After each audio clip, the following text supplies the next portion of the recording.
Processo FAS in Corte d'Assise. La CGIL Vicentina dice no alla richiesta di archiviazione depositata a fine luglio per prescrizione dei termini dal pubblico ministero titolare delle indagini circa i danni biologici derivati dall'esposizione ai FAS riportati dai lavoratori della Miteni.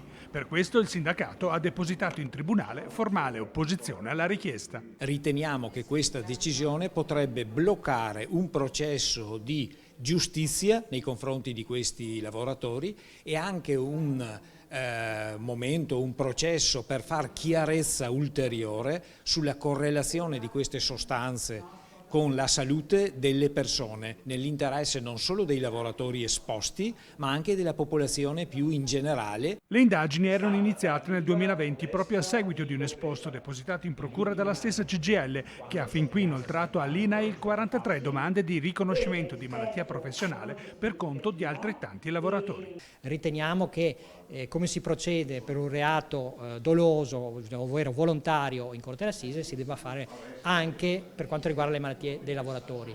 Poi evidentemente temiamo che, visto che molti di questi lavoratori hanno presentato all'Istituto Assicurativo, all'INAIL, le domande di riconoscimento di malattia professionale e di risarcimento, se si vedessero archiviato il procedimento penale, questo potrebbe rendere più difficile in sede assicurativa di ottenere il giusto riconoscimento.